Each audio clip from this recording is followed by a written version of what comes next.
Joining me now with more on the Russia probe, Tom Fitton, president of Judicial Watch, a conservative watchdog group that has filed a lawsuit seeking greater transparency in Robert Mueller's ongoing investigation. Tom, good to see you tonight. Hey, thanks for having me, Shannon. Let's talk a little bit more about the Podesta brothers. We know more about John, the general public does because of his role with Hillary Clinton, but tell us about Tony and why it's significant that he stepped away from his firm. Well, Tony Podesta is just a well-known lobbyist here in Washington, D.C., and a real hired by everyone to get everything done. And evidently, he was tied to the Manafort effort. And Manafort's been indicted for his efforts on behalf of foreign entities. Mm-hmm. And the question is the Podesta lobbying operation next? Mm-hmm. Now, Tony says that I filed all the forms properly, I filed the legal advice, and I didn't do anything wrong. But I think the concern from fair-minded people is why the inordinate focus on Trump campaign associate collusion or activities, and why not similar focus on the activities of Tony Podesta, and frankly, more importantly, John Podesta, who had a business relationship with the Russian government, and not only that, was the head of the Clinton campaign that paid for the dossier, mm-hmm. which was essentially a collusion with the Russian intelligence operations. Though, at this point, that there is some focus on at least one of the Podesta brothers has come within the crosshairs, the interest of the special counsel. So I know that you think you've got a lot of problems with Mueller and his ability to be objective, but if he were to indict one of these brothers, would that change your opinion? Should it? Well, I don't know. My concern is that we don't know what Mueller is supposed to be doing. He indicted Manafort on charges unrelated to what mm-hmm. he was hired to do. But you know special prosecutors, I mean, they have a very wide berth and a lot of money and unlimited time to do this stuff. Well, that's the constitutional problem. You know, Mr. Mueller was hired to investigate collusion between the Trump campaign and Russia, or Russian involvement in the 2016 election. The Manafort indictment really has nothing to do with that. It's mm-hmm. tax fraud, money laundering, mm-hmm. mortgage fraud. Mm-hmm. We don't need a special prosecutor for that.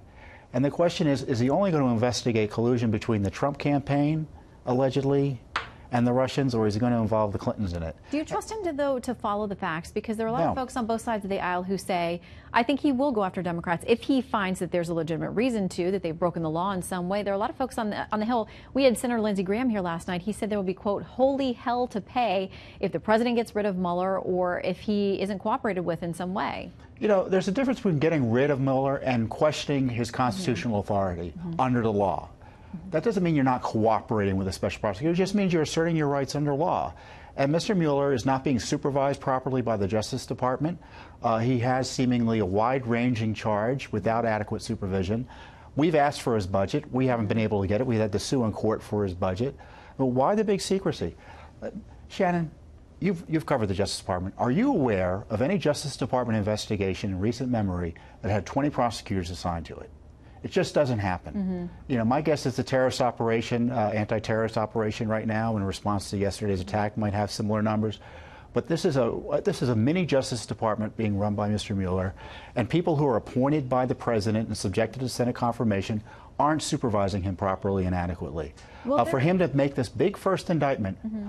not about the price of tea in China, but about something really minor, relatively speaking, tells us that he has an overly wide view of his abilities. Well, I mean, what he charged them with yesterday, no collusion with Russia and the campaign. I mean, there was nothing in that. People immediately hear an indictment, and those on the left get really excited, like, aha, there's proof.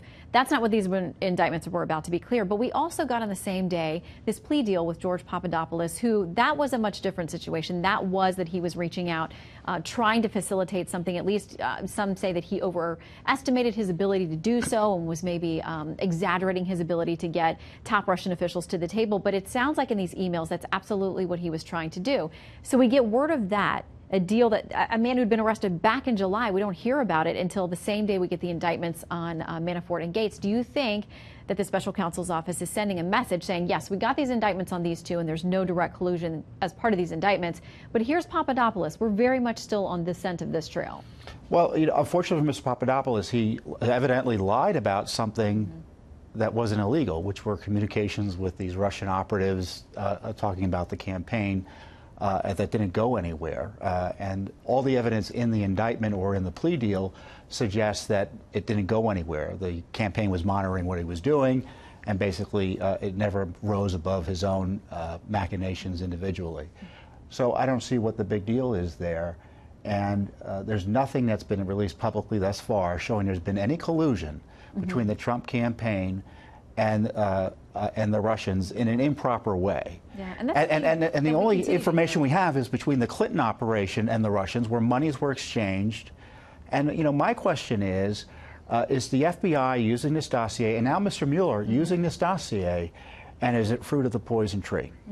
Yeah, and are you confident, and we got to go, but are you confident that the House, the investigations they've launched into both Fusion GPS and the dirty dossier, and also the Uranium One deal, that will get answers that the American people want? No, I'm not confident, because the agencies are protecting Mueller's investigation, and anyone who asks questions about anything are being told, oh, we're looking at it criminally, so therefore you can't get the information.